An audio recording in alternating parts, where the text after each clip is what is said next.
So we have a new dev brief released today, dev brief 190, and we'll quickly go through this today.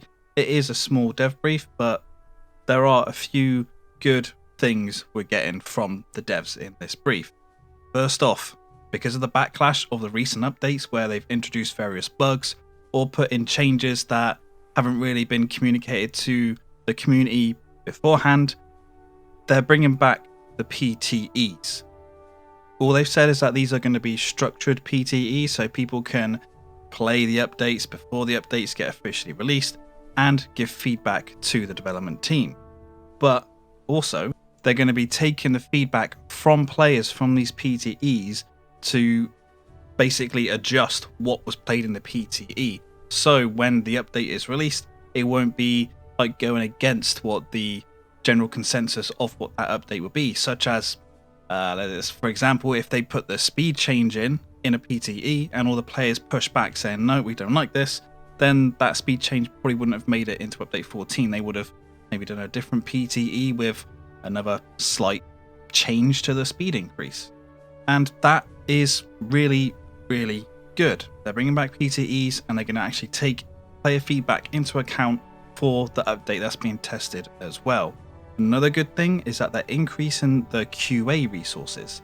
And I think Hell Let Loose and a lot of Team 17 games have had QA issues in the past.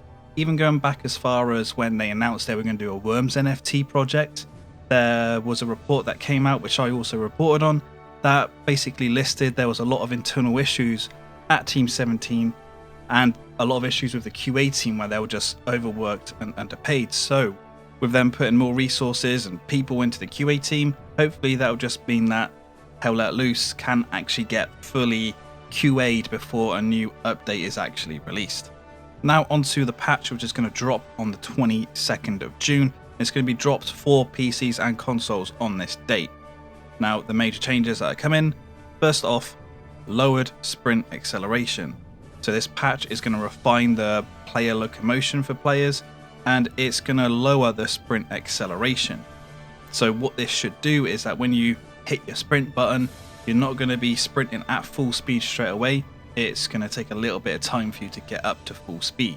I don't think that will fully fix the sprint speed issues. I know tank players don't like the sprint speed changes at all because you can like sprint as fast as some tanks in like some certain gears, which you shouldn't be able to at all. And if this is only changing the sprint speed acceleration, it's not really going to fix the issues people are getting with the super zigzags. I think they really need to do something different with sprinting in Hell Let Loose, and I will be making a video going over various suggestions I've got for that. Next up is the dive to prone exploit, and in update 14 they introduced you being able to sprint and dive down to prone, which is normal to do and kind of fair to do. But you was able to cancel that animation while diving to quickly sprint and dive again, so you're like constantly dolphin diving. And what they're doing is making it so you can't cancel the animation anymore. So you're going to dive to prone, you can't cancel the dive, you have to wait till you're fully on the ground before you can get up and move again. We'll see how this affects it. I think it could be worth putting in a slight delay once the animation has finished, so people can't immediately stand up once the animation is finished. Update 14 also introduced a slight XP bug. I heard about this bug, I'm not sure if I was affected by it, but what was happening is that you wasn't getting rewarded for multiples of the same type of XP reward. Now this is going to be fixed in the patch. Also, another big thing, thankfully, the British weapons are getting fixed.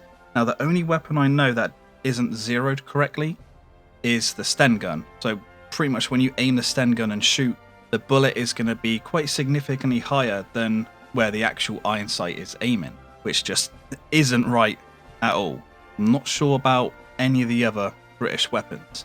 Also, what's being fixed is the excessive weapon sway when you ADS and start strafing and looking around. Comparing the British weapons to every other faction's weapons in the game, the British weapons are a lot worse, and you just lose sight of your targets when pretty much looking and strafing around because of how much there's sway in between like the front and the rear part of your sight.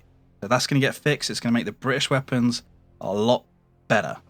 Another bug that was introduced in update 14 was when you're holding down your use key and then opening up a map, it will cancel that use interaction, such as bandaging or getting into a vehicle. That is getting fixed. Console players rejoice. While the vote to kick option was put into the console version with update 14, I think, there was a slight bug where you needed like an extra amount of people to successfully kick someone, but now they're making it so you only need 20 votes to kick a player. So if you get those bad trolls, and there's a few out there that are quite well known from the community, it's going to be a lot easier to kick them from the game. On Driel, under the bridge, there's an invisible wall where you basically drive into it and you get stuck. I haven't experienced this myself. I think I may have seen it on day 1, but that is getting fixed. A PC specific issue when you're in the server browser and you're typing in the filter box to search for a particular server, sometimes that box will get deselected, and yeah, it would just be a little annoying bug. That's getting fixed. The super breathing audio sound where you're constantly like restarting the breathing like voice sound loop over and over and over and over as you're running, that is thankfully getting fixed, because it sounded like your character was super hyperventilating whenever you were sprinting. But yeah, that's getting fixed. And another bug that's getting fixed is some people losing connection to a server once the round ends.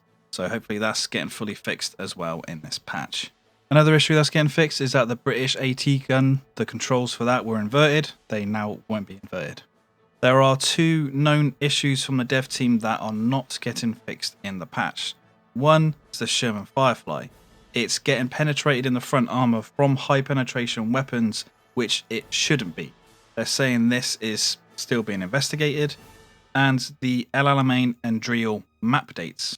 The loading screens for these maps have the wrong date for when they're trying to represent the battle that happened there. That's going to be fixed in update 15. One crucial thing that isn't being mentioned, again with the Sherman Firefly, is its driving model. It's using a very old driving model before the tanks got updated.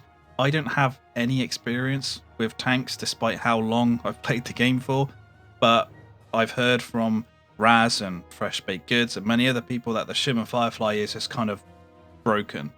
That needs to be fixed, and I'm surprised that this particular bug with the Sherman Firefly has not been mentioned.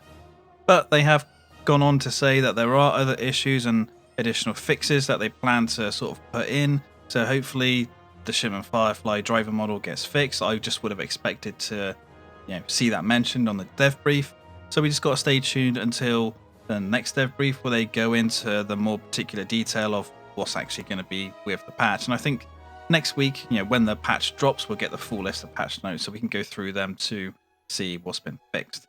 But all in all, I think this dev brief, while small, is a positive one. We're getting the fixes that we need, or most of the fixes we need, and they're bringing back PTEs, which is a huge plus, while beefing up their QA team. So let me know what you guys think about this dev brief down in the comments below. Stay tuned to the channel for more dev brief updates and thoughts and discussions about Hell Let Loose, so subscribe to don't miss out. Thank you guys for watching, and I'll see you on the next one.